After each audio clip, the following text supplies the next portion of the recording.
नमो अरिहन्ताणं नमो सिद्धाणं नमो आयर्याणं नमो उपज्ञायाणं नमो लोये सव्वसाहुणम् एषो पंच नमुक्कारो सव्वपावपणासनो मंगलाणं च सव्वेसिं परमं हवै मंगलम्। યોગની દ્રષ્ટિઓમાં સાતમી જે દ્રષ્ટિ છે એની વાત ચાલે છે અને એમાં આપણે એ દ્રષ્ટિમાં રહેલા જે ગુણો છે અને જે દોષનો નાશ થાય છે એ બધી વાત કરી ગયા।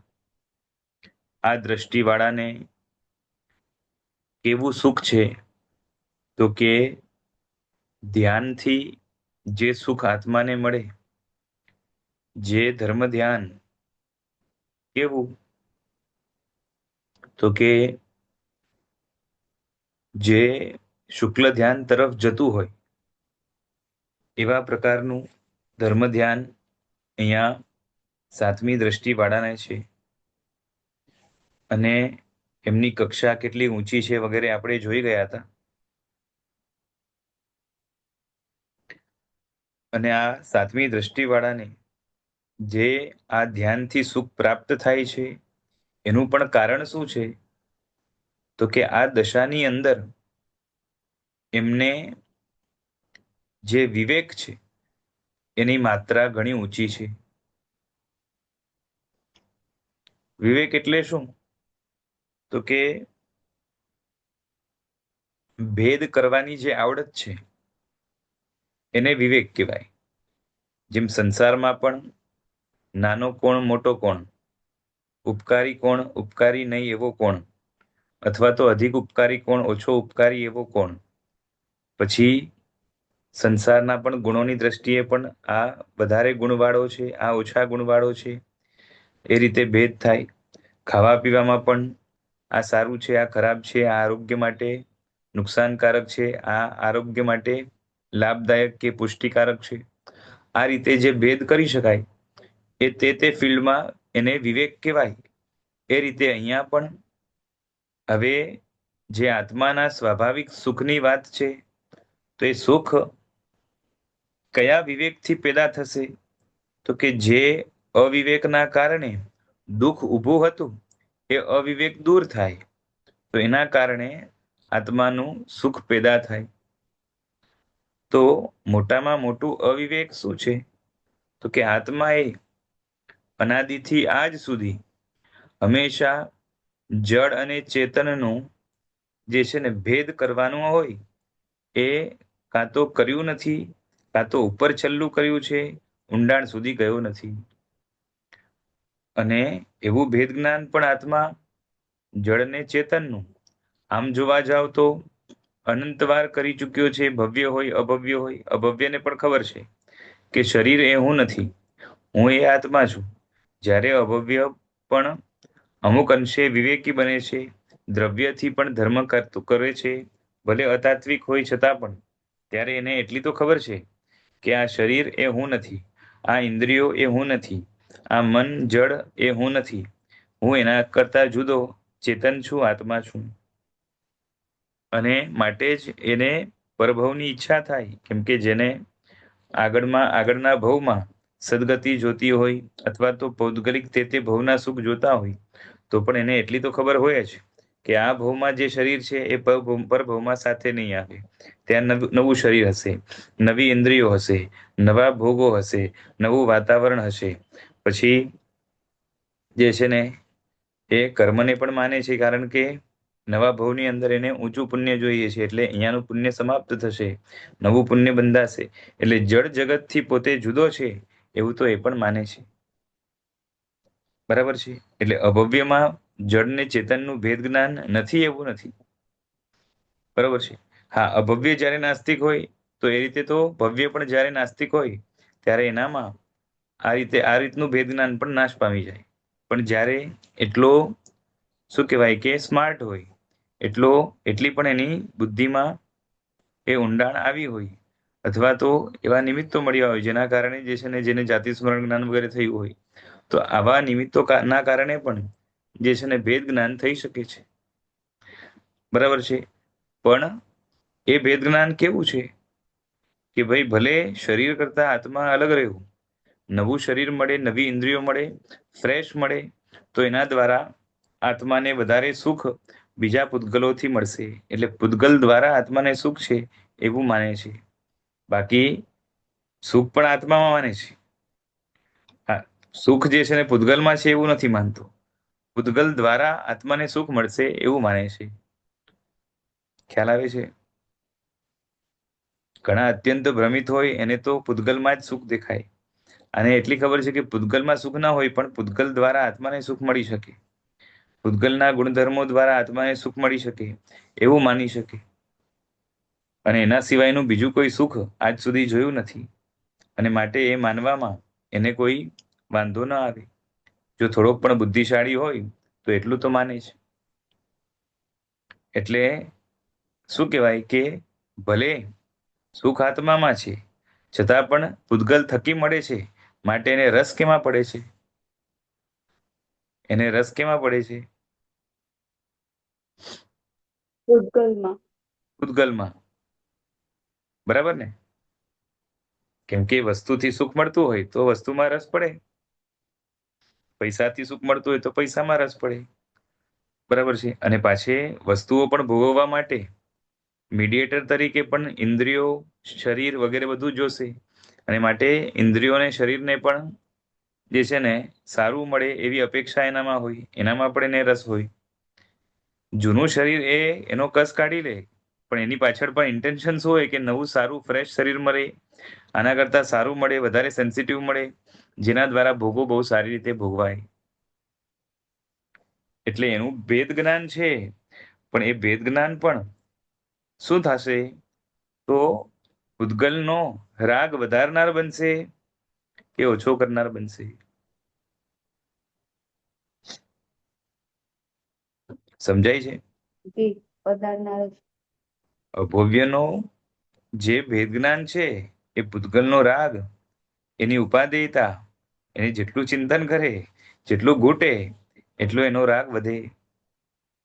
પણ આપણે અહીંયા ભેદ જ્ઞાન કેવો છે લેવાનો યોગ માર્ગમાં કે જડને ચેતનનો ખાલી વિવેક આ જુદું છે એટલું જ નહીં, પરંતુ ચેતનને જડ થકી નુકસાન ઘણું છે, જડ ચેતન માટે બોજરૂપ છે, સાધના માટે ક્યાંક સાધનરૂપ બની શકે, એ પણ સાધનરૂપ, એમાં પોતામાં કાંઈ નથી. જે સુખ મેળવવાનું છે એ આત્મામાં પોતામાં જ અંદરમાં છે. એ કર્મોના કારણે દબાયેલું છે, કષાય આદિના કારણે, મોહના કારણે, જ્ઞાનાવરણીય આદિના કારણે. અને એને બહાર કાઢવા માટે મહેનત લાગશે, આવરણ ખસશે, તો એ સુખ પણ જે છે ને બહાર આવશે અને આત્માને એનો અનુભવ થશે. આત્મામાંથી બહાર નહીં નીકળી જાય. બહાર આવવું એટલે એક્સપ્રેસ થવું, એટલે એ રીતે બહાર આવશે અને પછી એનો ભોગવટો કરી શકાશે. બરાબર ને? ક્ષયોક્ષમ તો જોઈએ ને મોહનો. ચારિત્ર મોહનીનો ક્ષયોક્ષમ ન થાય, ગુણો પ્રગટ ન થાય ત્યાં સુધી આત્માને પોતાના સુખનો અનુભવ થઈ ન શકે, કારણ કે એ જ સુખ છે. ભાવ સુખ રૂપે આત્મામાં શું છે તો કે ચારિત્ર મોહનીના ક્ષયોપશમથી, ઉપશમથી અથવા ક્ષયથી જે શું કહેવાય કે સુખ, ભાવ સુખ બોલો કે ગુણો બોલો, એ જ જે છે ને સુખરૂપ છે અને એનો એને અનુભવ થશે.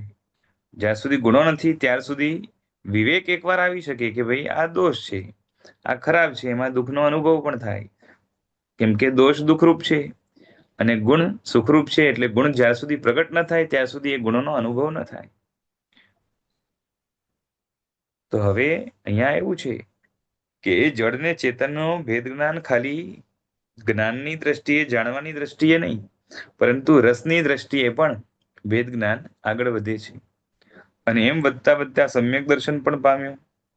પછી જડ જગત એનો ઉપયોગ સ્વપરના હિત માટે કઈ રીતે કરવું એના માટે પણ જે છે ને વ્યક્તિ આગળ વધે, ગીતાર્થ બને અને ઘણા જે છે ને કષાયોની સામે લડીને પ્રશસ્ત કષાયોને છોડીને બાકીના બધા અપ્રશસ્ત કષાયોને ઘણા અંશે જીતી લે, છઠ્ઠી દ્રષ્ટિમાં આવી જાય.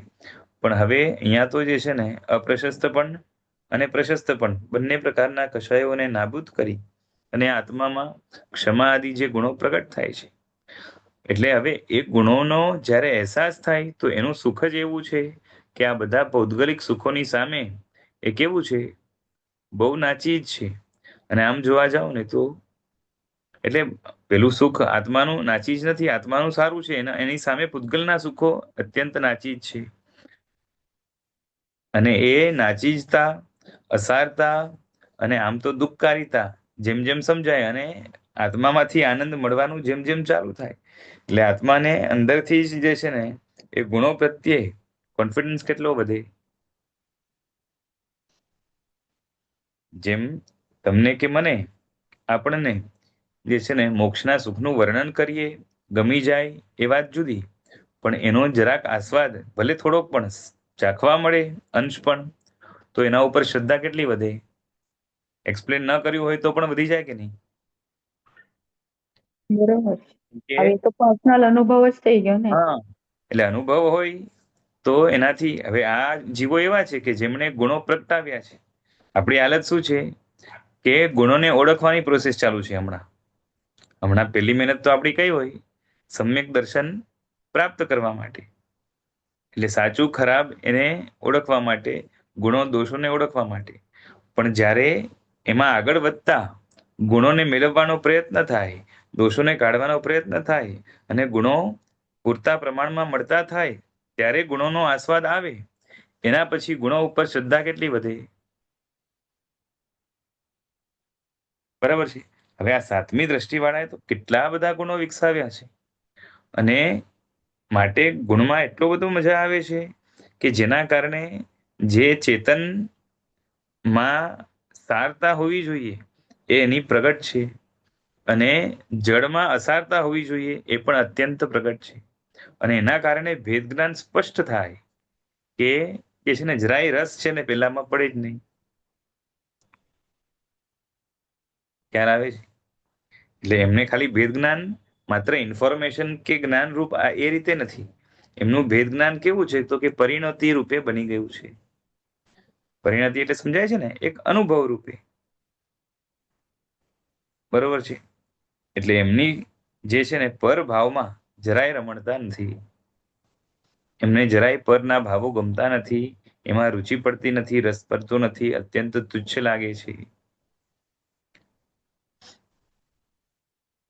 ખ્યાલ આવે છે? જી.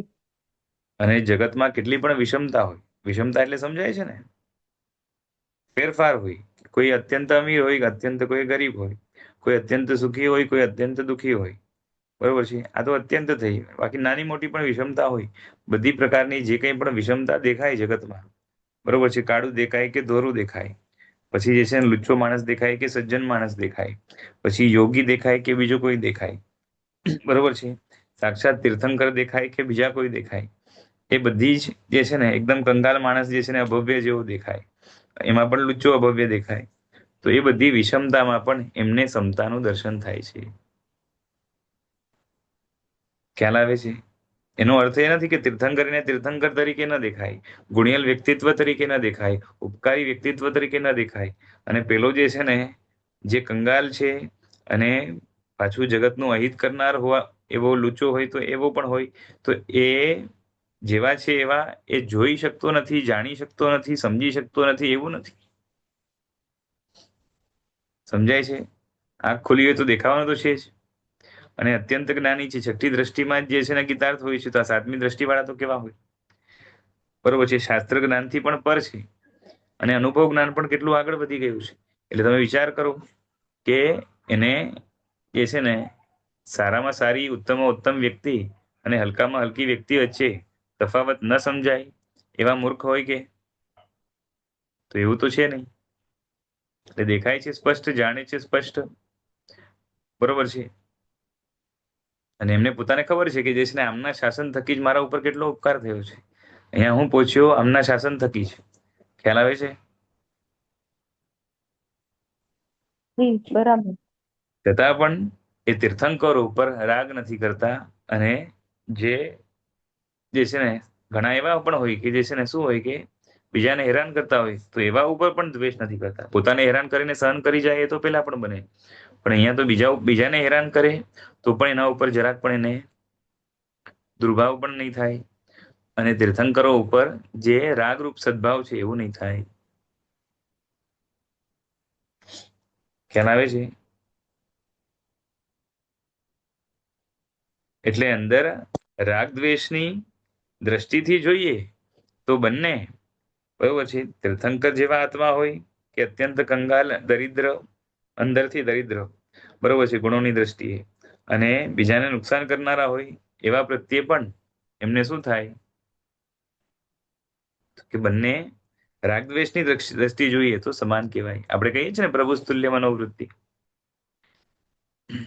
બરોબર છે. તો આ આવી દશા છે, બરોબર છે. હા, પછી સમતાથી નીચે આવે તો વાત જુદી છે, સાતમી દ્રષ્ટિથી નીચે આવે તો વાત જુદી છે. બાકી આ સાતમી દ્રષ્ટિમાં એ કેવું છે, છઠ્ઠું ગુણસ્થાનક છે જ, છઠ્ઠાનો ઉપરનો ભાગ અને સાતમો ગુણસ્થાનક આ રીતે ચાલે છે. કેમ કે શું છે, અહીંયા દ્રષ્ટિ એને બોધથી લેવા દેવા છે.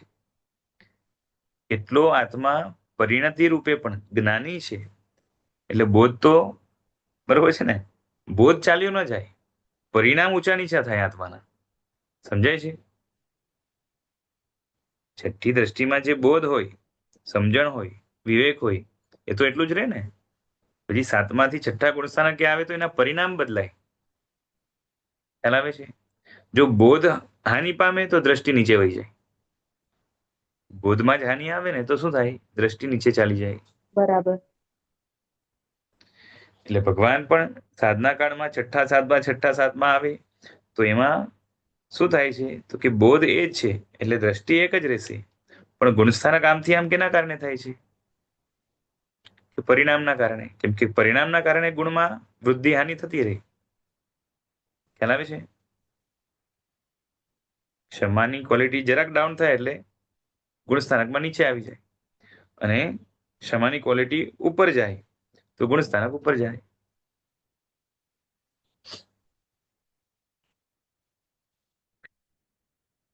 એટલે ક્ષમા જો પ્રશસ્ત કષાય વાળી હશે તો છઠ્ઠી દ્રષ્ટિ સુધી રહી શકે, પણ પ્રશસ્ત કષાય પણ ચાલ્યા જાય એવા પ્રકારની ક્ષમા હોય તો ક્યાં આવશે, તો કે સાતમી દ્રષ્ટિમાં આવશે.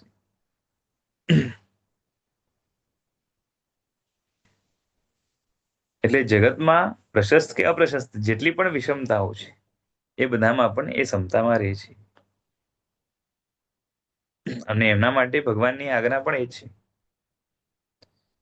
કારણ કે જો કેવું છે, આની પેલા જે સાધના માંડી હતી એ પણ આ પ્રાપ્ત કરવા માટે માંડી હતી. એના પછી આગળનું પ્રાપ્તવ્ય જુદું છે, એના પછીનું પ્રાપ્તવ્ય જુદું છે, અને અંતિમ પ્રાપ્તવ્ય મોક્ષ છે. ખ્યાલ આવે છે? તો એ રીતે આગળ વધવું હોય તો હવે જ્યાં સુધીનું હાસિલ થઈ ગયું એના કરતા એક સ્ટેપ આગળ વધવાનું આવે, એના માટે જે પ્રયત્ન લાગે, પુરુષાર્થ લાગે, જે પરિણામ ત્યાં કેળવવા પડે એ કેળવવા જોઈએ. એટલે આ સમતા છે એ હવે વિતરાગતાની નજીકનો ભાવ છે. બરાબર છે? કેમ કે હવે શું થશે, તો કે જે છે ને મૂળથી જે અમુક કષાયો ઝીણા ઝીણા નાના સૂક્ષ્મ એને કાઢવાની વાર છે, બાકી ઘણું બધું જીતાઈ ગયું છે. મોહ, બરાબર છે, આ આપણી દ્રષ્ટિએ કહું છું. એ સાધકોની દ્રષ્ટિએ તો ઘણું બધું જીતવાનું બાકી છે, કારણ કે નિયમ છે કે જેટલા સૂક્ષ્મ કષાયો, જેટલા સૂક્ષ્મ ભાવો, જેટલા સૂક્ષ્મ દોષો એને કાઢવા માટે પુરુષાર્થ પણ એટલો લાગે, મહેનત પણ એટલી લાગે, વિવેક પણ એટલો લાગે, જ્ઞાનની તીક્ષ્ણતા પણ એટલી લાગે. પણ જે સમતા છે એની અંદર હવે કેવું થાય, સમતાની અંદર મનની અંદરના બધા જ મોજાઓ, ઉછાળાઓ એ બંધ થઈ જાય. સમજાય છે? જેને પ્રશસ્ત કષાય હોય, પ્રશસ્ત એટલે સારા જે ધર્મ ભાવ વાળા છે એવા કષાય હોય તો એના મનને કોઈ ચલાવી શકે છે, હલાવી શકે છે. જેમ છે ને કોઈ ધર્મ ઉપર આક્રમણ કરે તો છઠ્ઠી દ્રષ્ટિ વાળાને ફરક પડે કે ના પડે? એનું મન ડિસ્ટર્બ થાય ને. ખ્યાલ આવે છે? જી. મન ભાંગી ન જાય, મન છે મજબૂત એમનું, પણ ડિસ્ટર્બ થાય એમ કહું છું. ખ્યાલ આવે છે? મનના સ્ટ્રેન્થની વાત નથી કરતો. મનની અંદર કંઈક મોજા આવે, કંઈક ઉછાળો આવે, બરાબર છે. કોઈ વ્યક્તિ સારું કાર્ય કરતો હોય તો એના મનમાં અનુમોદનાનો ભાવ આવશે, રાગ વધશે, થાય ને? સારા પણ ભાવો, સારા પણ રાગ દ્વેષ એ થયા કરતા હોય. પાંચમી દ્રષ્ટિવાળાને તો જે છે ને એ અનુકૂળ પ્રતિકૂળ ની પણ અસર છે મન ઉપર, એટલે એના તો મોજાઓ હજી વધારે છે. છઠ્ઠા વાળાના ઓછા છે. સાતમામાં તો શું છે કે કંઈ પણ થાય, આખી દુનિયા આમથી આમ થાય, અરે એમને સીધે સીધું જે છે ને કોઈ ચીરી નાખે, ઉપાડીને ફેંકી દે, કે બીજું કંઈ કરે, તો પણ એમને કંઈ ફરક નથી પડતો. એટલે એના મનને હલાવવું એવું છે કે નામુમકિન જેવું છે. ખ્યાલ આવે છે? નામુમકિન છે નથી કહેતો, નામુમકિન જેવું છે. એનું કારણ પણ એ છે કે આ સાતમી દ્રષ્ટિવાળા ક્યારેક છઠ્ઠા ગુણસ્થાનક સુધી આવે છે. આપણે કીધું ને, ભગવાન મહાવીરને સંગમ ગયો ત્યારે થોડુંક પણ આંખ ભીની થઈ હતી ને. ખ્યાલ આવે છે? હા જી. બરોબર છે. એટલે ક્યારેક અસર કરી જાય, બાકી મોટે ભાગે શું હોય તો એમનું મન અત્યંત જે છે ને સ્ટેબલ છે, સ્થિર છે. એની અંદર કોઈ પણ ઉછાળા, મોજાઓ કશું નથી. અને એના કારણે એમના મનની મજબૂતાઈ પણ એટલી વધારે છે, મનની સ્ટ્રેન્થ પણ એટલી વધારે છે. મનની અંદર જે છે ને, કે શુભતા તો ના કહેવાય, પણ શું કહેવાય કે એક સ્વચ્છતા એ પણ વધારે છે. બરાબર છે. જેમ તમને કહું કે નમી રાજર્ષિએ દીક્ષા લીધી, એના પછી પેલા દેવોએ પરીક્ષા કરવા માટે બતાવ્યું કે તમે રાજા હતા, દીક્ષા લીધી, પણ તમે જુઓ કે તમારું આખું નગર બળે છે. એમને માયાથી બતાવ્યું, બરાબર છે, માયાથી નગર આખું બળતું બતાવ્યું.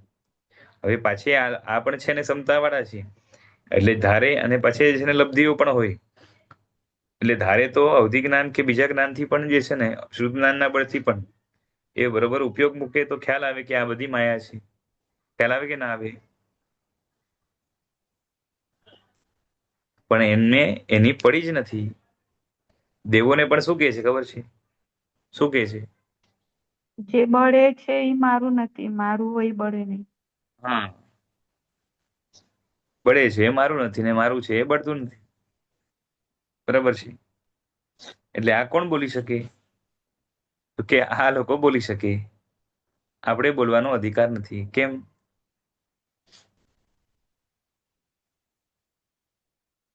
આપણે તો એમાં જ મારું મારું કરીએ છીએ. હા, કેમ કે આપણું બળે ને ત્યારે આપણા મન ઉપર અસર થાય છે. આપણું બળતું હોય ને ત્યારે આપણા મન ઉપર અસર થાય છે. જ્યારે એમનું પોતાનું પણ દેહ બળતું હોત તો પણ સ્ટેટમેન્ટ આ જ નીકળત કે જુદો નીકળત? સેમ નીકળત. એમને માટે ઈ પોતાનું છે જ નહીં ને, આપણી માટે આ બરોબર. બધું પોતાનું હા, છે. એટલે આ રીતે છે ને શરીર આદિને પોતે મારું માન્યું જ નથી. બરોબર છે. એમના માટે મારું એટલે શું છે? તો કે આત્મા છે. બાકી બધું જ શું છે? પર છે. એટલે જડ આખું જગત એના માટે પર છે. એટલે હવે આપણી તો હાલત એવી છે કે શરીર બળતું હોય ત્યારે આપણે ચિંતા થાય, તો બીજો કોઈ બળતો હોય ત્યારે ચિંતા જો ન થાય તો આપણે અંદરથી કેવા કહેવાય? દિઠ્ઠા કહેવાય. જ્યારે આમનું એવું નથી. એમનું શરીર પણ બાળો તો એ જે છે ને રિએક્શન એ જ આવશે, જ્યારે બીજાને બાળશો તો પણ રિએક્શન એ જ આવશે. એટલે એ ત્યારે દિઠ્ઠા ના કહેવાય. બરોબર છે. પણ અહીં એમની માટે તો એ શરીર પર જ છે ને બીજાનું, એનો આત્મા તો હા, થોડી બળી ગયો છે. ત્યાં આત્મા એવું. દુઃખી થઈ રહ્યો છે, પોતાનો નથી થઈ હા રહ્યો. હા, એ બરોબર છે. સમજાય છે? પોતાનું શરીર બાળશે ને તો એનો આત્મા દુઃખી નહીં થાય, કેમ કે પોતે મજબૂત છે. હા પણ બીજું જયારે બળશે ને તો પેલા એના એના મન ઉપર તો અસર થશે કે નહીં હા. બળતરાની? કેમ કે બીજો છદમસ્ત છે. બરોબર છે. અને માટે વિતરાગ પણ નથી. એટલે એવા વ્યક્તિ અને ક્ષમતામાં બધા તો હોય નહીં ને પાછા. તો આવા સંસારી જીવો જ્યારે બળતા હોય ને એ દુઃખી થતા હોય, બરોબર છે, તો એ દુઃખી થતા હોય છતાં પણ એની દયા પણ એને નહીં થાય, એની ચિંતા પણ નહીં થાય, એની કરુણા પણ નહીં થાય. ખ્યાલ આવે છે? કેમ કે આ બધા કેવા છે? નિશ્ચય નયની ભૂમિકા વાળા છે. છઠ્ઠી દ્રષ્ટિ વાળા નિશ્ચય નયના ચિંતન વાળા હતા, પણ નિશ્ચય નયની જે ભૂમિકા હોવી જોઈએ એ અહીંયા આવી છે. અને નિશ્ચય નય કે છે, શું કે છે? કે જળની જે છે ને આત્મા ઉપર કોઈ અસર નથી. સમજાય છે? અને માટે પેલા જે દુઃખી થઈ રહ્યા છે એ બળતરાના કારણે નહીં, પોતાના શરીરના મોહના કારણે. અને અસર પણ થાય છે એનું પણ કારણ એનો જે છે ને શરીરનો મોહ છે, દુઃખનો દ્વેષ છે, સુખનો રાગ છે, એ બધું કારણ છે. અને માટે હું એને બચાવી પણ શકું તો એના શરીરને બચાવું, અને શરીર તો આમે જડ છે, એટલે એના આત્માને બચાવવું હશે તો એ મારા હાથમાં નથી, એ જાતે જ કરશે. બરોબર છે?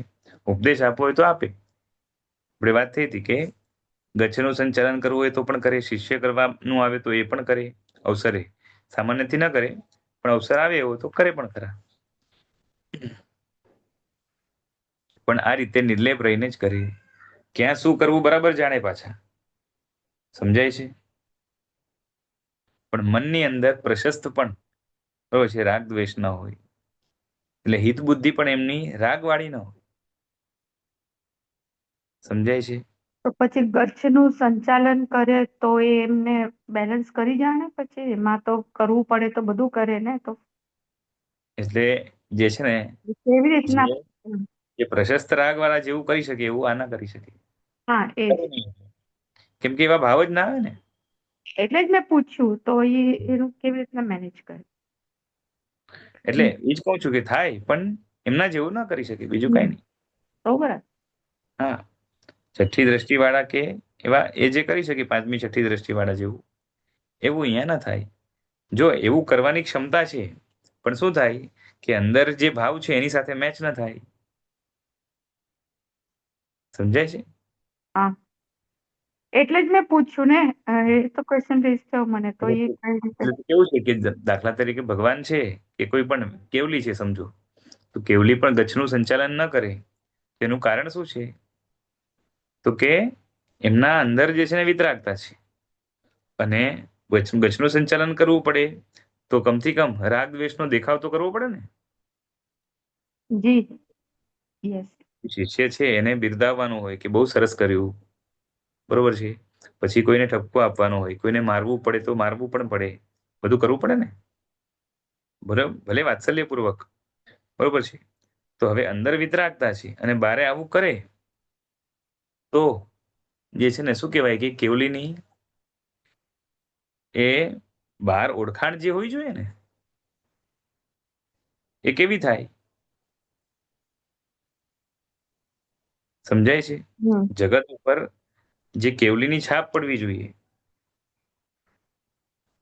કેમ કે દુનિયાના લોકોને પણ જે છે ને આપણે બતાવવું તો પડે ને કે આ કેવલ જ્ઞાની છે. હવે આ કેવલ જ્ઞાની છે જ્યારે બતાવો અને એનું વર્તન જે છે ને એ રાગદ્વેષ વાળું લોકોની નજરમાં આવે, તો લોકો જે છે ને કેવલ જ્ઞાનીને રાગદ્વેષ વાળા માની લે, અથવા તો એ વિતરાગ નથી એવું માની લે, કાં તો રાગદ્વેષ વાળા ને રાગદ્વેષ વગરના એની વચ્ચેનો જે ભેદ છે એમ એ જે છે ને ભૂસાઈ જાય. સમજાય છે? એટલે એના કેરેક્ટર ઉપર જે છે ને એ કલંક લાગે.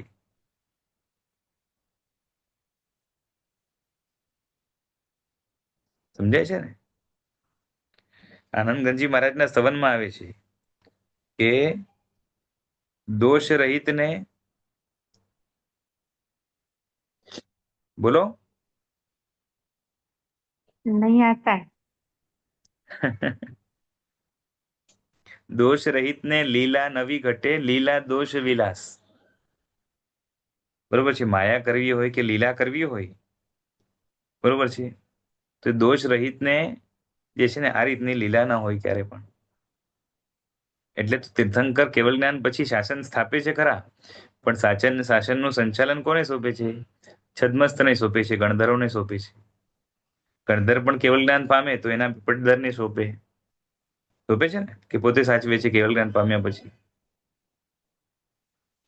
પટ્ટર અને ને ક્યારેક શોભે. ક્યારેક પદ્ધર રેડી ન થયા હોય ત્યારે એમને સંચાલન કરવું પડે તો કરે પણ ખરા, પણ જે રીતે રાગ દ્વેષ વાળા કરી શકે એવું સંચાલન એનાથી ન થાય.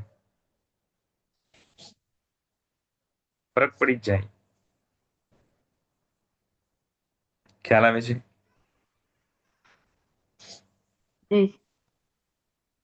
એમ કે મેચ ના થાય ને. રાગદ્વેષ વાળા તો જે છે ને માયા પણ કરે ને કદાચ. સમજો શિષ્યને બતાવવું હોય કે ગુસ્સો કરવો છે, એટલે મને ગુસ્સો આવ્યો છે કે મારા ગુરુ મારા ઉપર ગુસ્સે થયા છે, એટલે મારે હવે સીધું હાલવું પડશે. તો બે રીતે થાય, કાં તો ગુરુ ગુસ્સાની એક્ટિંગ કરે, અને કાં તો ગુરુ પોતે ગુસ્સો કરે. ગુસ્સો કરે તો પોતા માટે થોડુંક દોષરૂપ પણ ગણાય ને. અને ઘણી વાર ગુસ્સાની એક્ટિંગ કરે, અંદરથી ગુરુ ઠંડા હોય, તો એ એકવાર ઉચિત પણ કરાય. પણ એવો વ્યવહાર પણ છે ને કલંક ન લગાડે ગુરુને. કેમ? કેમ કે બધાને ખબર છે કે ગુરુ છદમસ્ત છે. પણ જ્યારે લોકોને ખબર હોય કે આ કેવલી છે, એના પછી જો રાગદ્વેષ વાળો વ્યવહાર કરે તો કેવલીની છાપ બગડે. ખ્યાલ આવે છે? બરાબર. બાકી કેવલીને એક્ટિંગ કરતા ના આવડે એવું તો નથી. આપણને આવડે તો કેવલી તો બરાબર. કરી જ શકે ને. જી. જે અનંત જ્ઞાની છે એને એક્ટિંગ કરતા ના આવડે તો કરી શકે. પણ એને ખબર છે કે જે છે ને એક્ટિંગ કરવાના કારણે નુકસાન કેટલા થશે, એટલે રાગદ્વેષ વાળી પ્રવૃત્તિની એક્ટિંગ નહીં કરે. જ્યારે ખબર પડી જાય કેવલ જ્ઞાન થઈ ગયું છે. હા, ઘણા એવા હોય કે ભાઈ જે છે ને ખબર ના પડી હોય કોઈને કે આ કેવલી છે, તો ત્યાર સુધી જે છે ને એ પેલા જે રીતે રૂટીન કરતા હોય એ રીતે કરી શકે. ખ્યાલ આવે છે? એવા તો દ્રષ્ટાંતો ઘણા છે. એક પેલા હતા, મને નામ નથી ખબર. એ કેવલી હતા, ઘરે ગૃહસ્થપણામાં હતા, અને માતા પિતાની સેવા કરતા હતા. અને સેવા કરતા કરતા જે છે ને વચ્ચે એવા ધર્મ અધ્યાત્મના ભાવોમાં ચડ્યા હશે કે જેના કારણે કેવલ જ્ઞાન થઈ ગયું.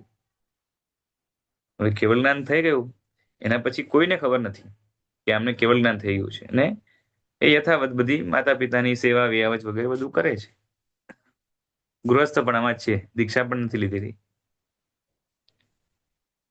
તો એ રીતે રૂટીન જે રીતે કરતા હતા એ રીતે એમનું ચાલુ છે, કોઈને ખબર નથી પડી. બાકી કેવલની માટે પણ નિયમ છે કે કેવળ જ્ઞાન થયા પછી ખબર ન પડે તો પણ કેટલો ટાઈમ, બહુ બહુ તો ખબર છે? ના, નથી ખબર. અમે છ નથી મહિના. સાંભળ્યું. 6 મહિના. અચ્છા. 6 મહિના પછી પછી, દીક્ષા લેવી મેક્સિમમ પડે. 6 મહિના પછી અવશ્ય ખબર પડી જાય. તો એમને એવું નહીં કે કેવળ જ્ઞાન થયું તો દીક્ષા લેવી પડે પોતાની રીતે બી, એમને તો ખબર પડે તો એવું પહેલા તો જે છે ને પેટમાં તમે કહો છો, પણ જે છે ને કેવલીને પેલી વાત તો દીક્ષાનું કામ શું છે? આ જે મેળવવું હતું એ મેળવ્યું. મેળવી લીધું. હા. બરોબર છે. હા, ખબર પડ્યા પણ પછી, એવા. હા. ખબર પડ્યા પછી જો સંસારમાં રહે હા. તો કલંક લાગે પાછું. હા. તો સંસારમાં ન ખબર પડી હોય તો એ રીતે રહી શકે ખરા. હા, રહી શકે અચ્છા. ખરા. અને એવા દ્રષ્ટાંત ઘણા છે, એક નથી, આ તો મેં આપ્યું એક. અચ્છા. હા, કોઈનું જે છે ને 5 મિનિટમાં ખબર પડે, કોઈકનું અમુક દિવસે ખબર પડે, પણ મેક્સિમમ કેટલું તો કે 6 મહિને અવશ્ય ખબર પડે. બરોબર છે. હા, મરુદેવા માતા તરત જ આયુષ્ય પૂરું થયું એટલે મોક્ષે ગયા. હમ. એટલે એમને તો જે છે ને વેશ પરિવર્તનનો સમય જ ન મળ્યો. બાકી ખબર પડી હોત ને સમજો 2-4 દિવસનું પણ આયુષ્ય બાકી હોત, અને ખબર પડી હોત તો 2-4 દિવસ માટે પણ વેશ એમને પરિવર્તન. વેશ લેવો પડત એમ. ભરત મહારાજાની તરત ખબર પડી ગઈ, કેમ કે ઇન્દ્રને જે છે ને બધા ત્યાં હોય જ છે આજુબાજુમાં. ત્યારનું વાતાવરણ પણ એવું હતું, અને બધા ઇન્દ્રને અવર જવર ચાલુ હતી ઋષભદેવ ભગવાનના કારણે. અને આમે ભરત મહારાજા એટલા મોટા મહાપુરુષ હતા એટલે તરત ખબર પડી, અને એવું પુણ્ય પણ હોય સાથે. ઘણાનું જે છે ને પુણ્ય એવું ના હોય કે જે છે ને જગતમાં એની ખ્યાતિ કેવલી તરીકે વધારે સમય થાય, એવું પણ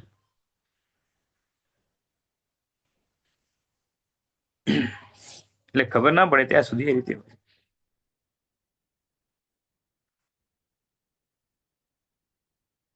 જેમ છે ને તમને કહું, ચંડ રુદ્રાચાર્ય છે, તો એના શિષ્યને પેલા કેવલ ના થયું ને.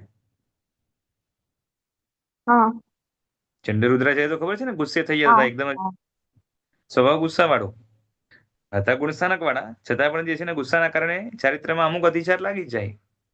એટલે જે છે ને પાંચમી દ્રષ્ટિ વાળા, અને પાછી હતા ગીતાર્થ, પણ પાંચમી દ્રષ્ટિ વાળા હતા.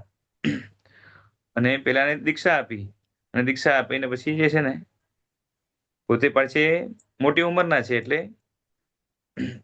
એ સંઘર્ષ એવું કામ નથી કરતું, એટલે આપવા એટલા કામ નથી કરતા, એટલે શિષ્ય માથે બેસાડીને લઈ જાય છે, બરાબર ને. હા બરાબર. અને જરાક ક્યાંક જે છે ને થડકો લાગે કે કંઈક લાગે તો શિષ્યને પાછી ઠપકારીને એક ઠોકે, બરાબર છે. જો એમને પોતાનો ક્રોધ ઉપાધિ નથી લાગતો, અને ઉપાશ્રયમાં પણ જે છે ને એને ખબર છે કે મારો હાથ ક્યારે ઉપડી જાય કઈ નક્કી ના કહેવાય, એટલે મોટે ભાગે શિષ્યને દૂર જ રાખે. પોતે પણ એટલી જાગૃતિ રાખતા હતા, પણ શિષ્ય પણ બધા એવા હતા કે સમર્પિત હતા, એને કે ખબર હતી કે ભાઈ ચારિત્ર મોનીના પ્રભાવથી જે છે ને આવું બની શકે છે, અને માટે બાકી અમારા માટે ગુરુ અત્યંત જે છે ને અમારા શું કહેવાય કે મુક્તિદાયક છે. એટલે બધાને એમના ઉપર બહુમાન પણ હતું, એક પણ શિષ્ય એમને છોડીને નહોતો ગયો. આજનો કાળ હોય તો બધા વયા જાય, કોઈ ના રહે એની સામે, સાથે કોઈ ના રહે, પણ એ શિષ્યો પણ એટલા યોગ્ય હતા, લાયક હતા. હવે આ જયારે લઈને જાય છે, તો એને થયું કે પેલો પેલો દિવસ, અને પહેલા જ દિવસે હું મારા ગુરુને દુઃખ આપું છું, એના કારણે ગુરુ મને મારે છે. પહેલા જ દિવસે વિહાર કર્યો છે, અને લગભગ સાંજના વિહાર કરવો પડ્યો છે, થોડુંક અંધારા જેવું પણ હશે, બરોબર છે. કેમ કે અપવાદે ઘણી વાર જે છે ને એ સાંજના સમયે પણ વિહાર કરી શકાય. હવે એટલું દુઃખ થયું, હવે એના જે છે ને ચિંતનમાં એ ધર્મ ભાવ આગળ વધ્યો, અધ્યાત્મ ભાવ આગળ વધ્યો, અને કેવલ જ્ઞાન થઈ ગયું. કેવલ જ્ઞાન થઈ ગયું એટલે હવે તો બધું છે ને આખું જગત સ્પષ્ટ દેખાય છે. પેલા તો ખાડો આવે તો ન દેખાય કે ક્યાંક થાય એવું બને. તો ગુરુ પાસે કે છે ચંડ રુદ્રાચાર્ય કે હવે કેમ સીધો આલસ, હવે કેમ થડકા નથી આવતા, બરોબર ને, મેં ઠોકી તો સીધો થઈ ગયો ને તું, ખ્યાલ આવે છે. તો શું કે છે,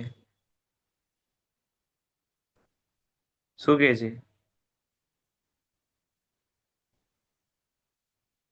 આપની કૃપાથી. હા, આપની કૃપાથી મને જ્ઞાન થયું છે. એટલે પૂછ્યું કે એવું તને કેવું જ્ઞાન થયું, એટલે પૂછે છે પ્રતિપાથી કે અપ્રતિપાથી, ખબર છે. અને વાર્તા આગળ ચાલે છે, તમને ખબર છે કે ખ્યાલ આવ્યો કે કેવળ જ્ઞાન થયું, એટલે ગુરુએ કીધું કે ઉભારો, નીચે ઉતારો મને, અને પછી એને પશ્ચાતાપ થયો, અને એને પણ કેવળ જ્ઞાન થયું, બરોબર ને. આખી કથા આ રીતે ચાલે છે.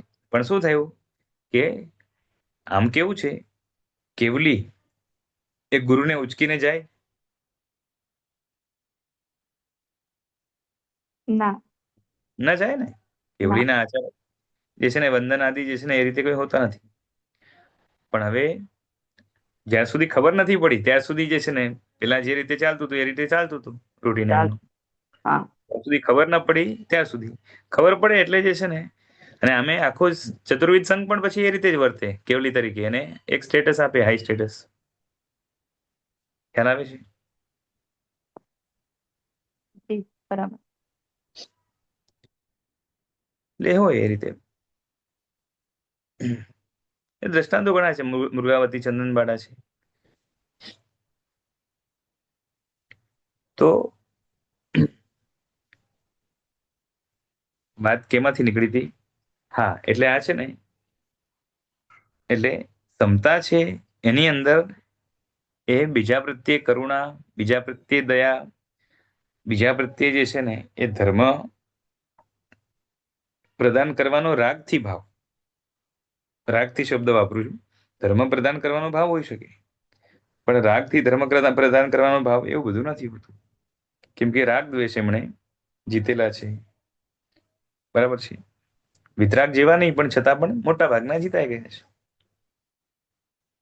એટલે અહીંયા વિવેક નિશ્ચય નહીંનો એકદમ પરફેક્ટ છે, અને એ વિવેકના કારણે જ એમને ક્ષમતા છે. બરોબર છે. નિશ્ચય નહીંનો જે વિવેક હોય એ અહીંયા છે. આની પેલા નિશ્ચય નહીંનું છઠ્ઠી દ્રષ્ટિમાં ચિંતન હતું. અહીંયા નિશ્ચય નહીંનું ચિંતન પણ છે. તો અહીંયા તો બધું જ ચિંતન હોય, પણ ખાલી એ જ છે કે નિશ્ચય નહીં હવે શું કહેવાય કે એમની એ દ્રષ્ટિથી, નિશ્ચયની દ્રષ્ટિથી જ એ જગતને જુએ છે અને એ રીતે જ આચરણ કરે છે. એટલે નિશ્ચયની પરિણતિ અહીંયા છે, અને એનું જ એને સુખ છે. એટલે અહીંયા સુખ ને દુઃખની વ્યાખ્યા બતાવે છે કે કોઈ પણ જાતની પરાધીનતા હોય એ દુઃખ છે, અને સ્વાધીનતા છે એ સુખ છે. તો જ્યારે તમે કોઈ મંદિર જોઈને, મંદિર બનતું જોઈને રાજી થાવ, તો તમે પરાધીન કે સ્વાધીન? તમારી ખુશીમાં, તમારા સુખમાં મંદિર બનવું એની ડિપેન્ડન્સી આવી ગઈ ને. બરોબર છે. આપણી ભૂમિકામાં મંદિર બનતું જોઈને રાજી થઈએ એ સારું જ છે. આ તો હું જે વ્યાખ્યા કીધી એના આધારે કહું છું કે જેટલી આપણા સુખ દુઃખની ડિપેન્ડન્સી પર ઉપર વધારે, એટલે આપણે વધારે દુઃખી, એટલા વધારે આપણે વલ્નરેબલ. બરાબર ને?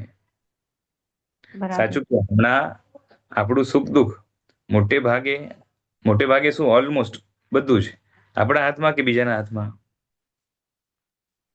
બીજાના જ. મન થાય તો કોઈ પણ દુઃખી કરી શકે ને આપણને.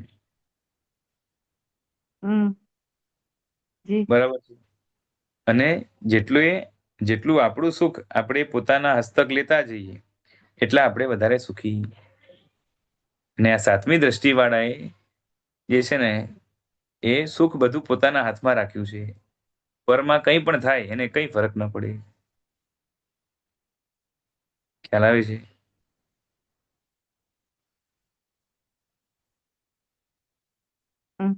દાખલા તરીકે આ ક્ષમતાવાળા મુનિ છે, કેવલી તો છે નહીં. બરાબર. અને સામે કેવલી મળે અને એને કે તારો જે છે ને મોક્ષ 10 કરોડ ભવ પછી થશે. બોલો, આપણને કોઈ કહે તો?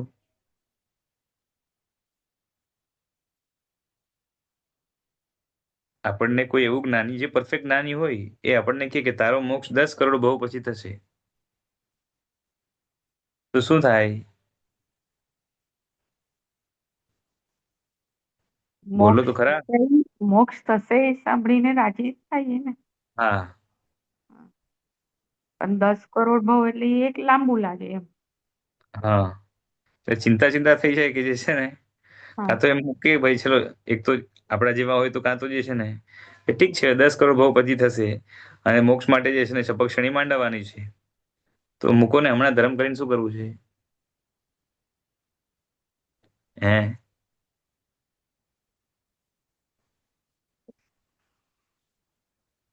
ડિપેન્ડ.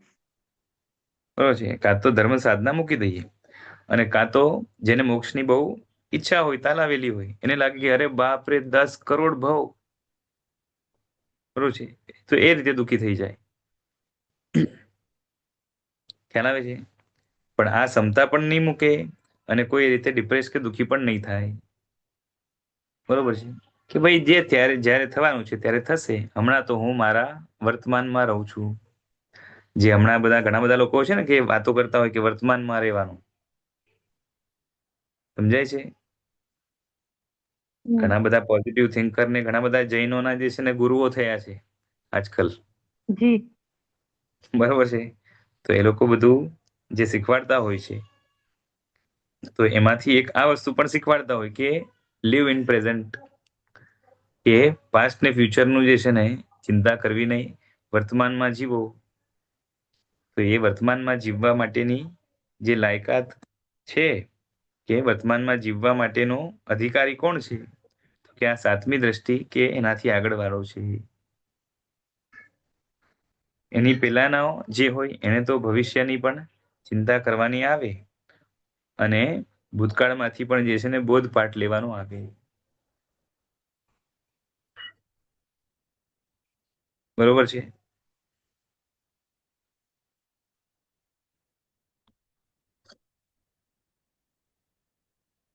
વર્તમાનમાં જીવવાનો અધિકાર નિશ્ચય નહીં વાળાને જ છે.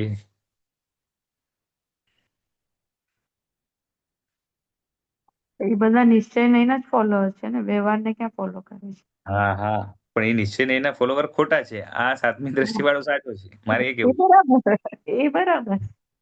એ નિશ્ચય એના ફોલોવર ખરેખર નિશ્ચય એના ફોલોવર નથી પાછા. હા, એ ભ્રમના ફોલોવર છે.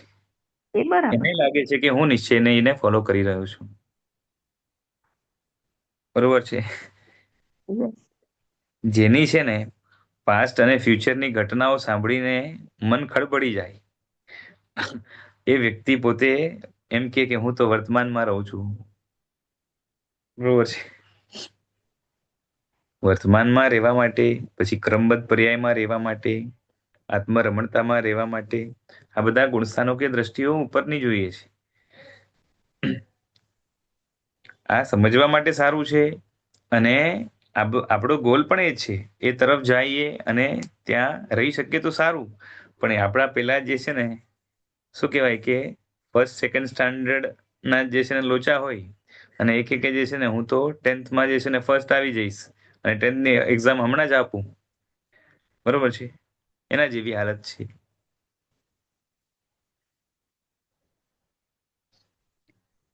જો વર્તમાનમાં રહેવા માટેની જે શિખામણ મળે છે એ રીતે કદાચ તમે રહેતા થઈ પણ જાઓ ને તો એના કારણે અમુક માનસિક લાભો થશે. જેમ ઘણા લોકો ધ્યાનની વાત કરે છે. બરોબર છે. તો ધ્યાનની ભૂમિકા આપણી છે તો કે નથી, પણ તમે એ લોકોએ બતાવેલું ધ્યાન કરો તો અમુક માનસિક લાભ થશે, મન શાંત થઈ જશે વગેરે. બરોબર છે. એ રીતે વર્તમાનમાં જીવે એટલે જે છે ને આગળ પાછળની ચિંતા જાય એટલે મન શાંત થઈ જાય, બધું બરોબર બને. પેલી વાત તો જે છે ને હમણાં મનને શાંત કરવું છે કે મન હંમેશા માટે નીકળી જાય એના માટેના પ્રયત્ન જે છે ને કરવા છે.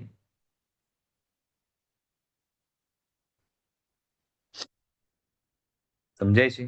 જેમ આપણા ઘરમાં કોઈ ગુંડો ઘૂસ્યો હોય, બરોબર છે, અને ગુંડો જે છે ને આમ તેમ જે છે ને બધું તોડફોડ કરતો હોય ને બધાને ઠોકતો હોય, તો એ ગુંડાને જે છે ને શું કર્યું આપણે કે જે છે ને બાંધીને રાખો, પટ્ટી લગાવી દો, એક ખુરશી ઉપર બેસાડી દો અને બાંધી રાખો, એટલે ગુંડો થઈ ગયો જે છે ને શાંત.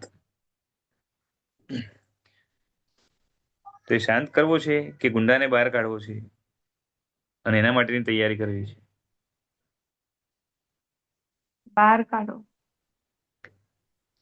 કેમ કે આમાં શું છે, હવે બાંધીને રાખશો, શાંત કરી દેશો તો થોડોક ટાઈમ રહેશે, પછી જે છે ને એ પોતે જ આમ તેમ કરીને જે છે ને એ છૂટી જશે અને પાછે બંધન ફરીથી છોડી હેરાન દેશો. કરશે. બરોબર છે. તો અહીંયા પણ જે છે ને મનની હાલત એવી જ છે. એ મનને શાંત કરવું જે છે ને એ કોઈ અઘરી વાત નથી. પોઝિટિવ થિંકિંગથી પછી જે રીતે કે છે ને આ રીતે વર્તમાનમાં જીવવું, પછી જે છે ને ધ્યાન, એની અંદર પણ મન જે છે ને શૂન્ય મનસ્ક, આ બધાથી જે છે ને મનને અમુક જાતનું રિલેક્સ, શાંતિ વગેરે મળે. પણ એ કોઈ સાધ્ય છે જ નહીં મુખ્ય. બરોબર છે. કામ જ એ કરવાનું છે કે આત્મામાં રહેલા જે ભાવમલ રૂપ યોગ્યતા ના ભાવો કે યોગ્યતા પોતે જે પડી છે એને મૂળથી ઉખેડવા માટે જે છે ને જે કરવું પડે, શાંત રહેવાથી થાય તો એ રીતે જે છે ને શું કહેવાય કે મગજમારી કરવી પડે, અંદરના મોહ સાથે લડવું પડે, માથું જે છે ને દુખી આવે, જે પણ થાય, પણ અંદરથી જે છે ને આ યોગ્યતાને કાઢવી છે. સમજાય છે?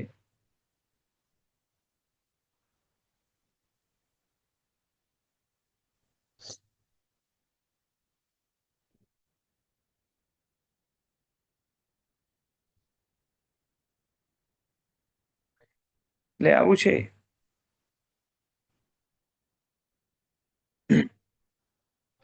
અને આ જે સુખ દુઃખનું લક્ષણ કર્યું ને એ પણ સરસ મજાનું છે.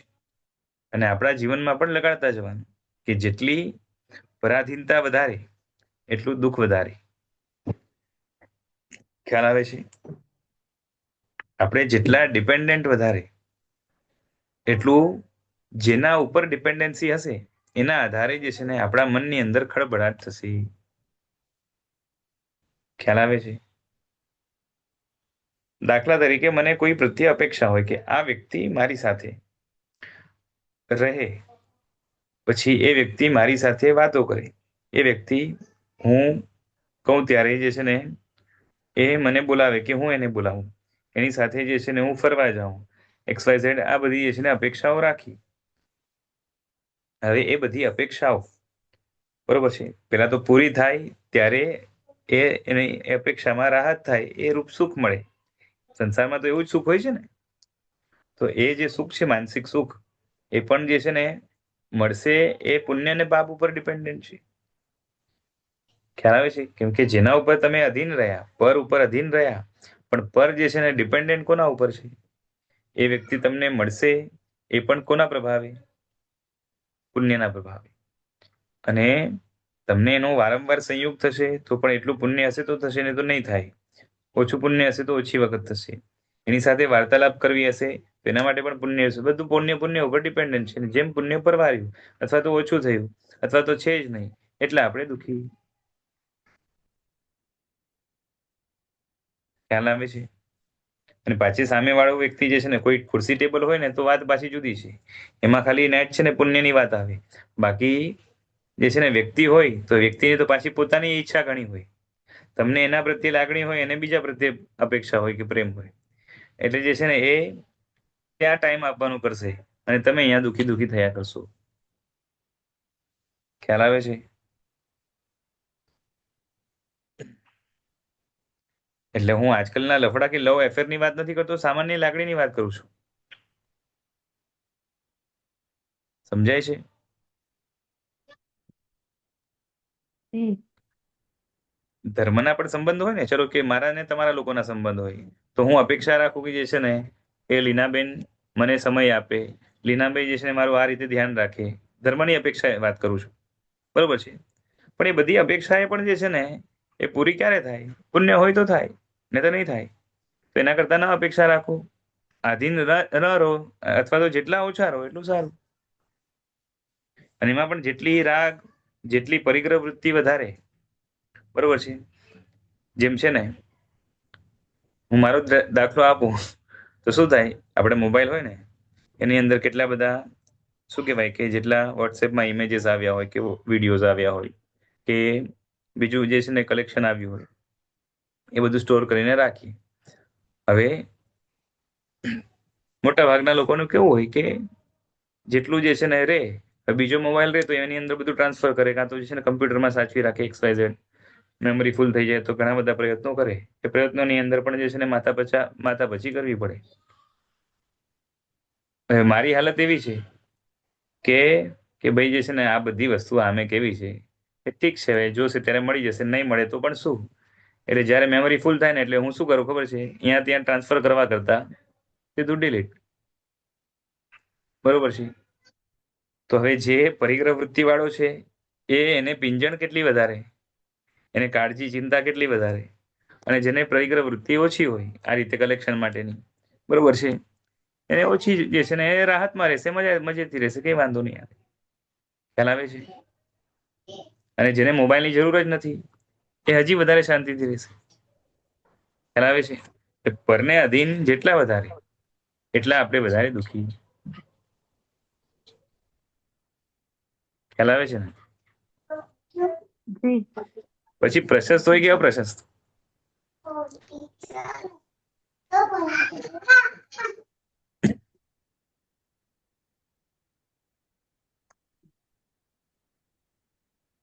ઓ સમય થઈ ગયો. ચાલો આગળ પછી કન્ટિન્યુ કરશું. જેના વિરુદ્ધ કઈ બોલાયું તો ઈચ્છા કરો. પ્રણામ. પ્રણામ. આભાર.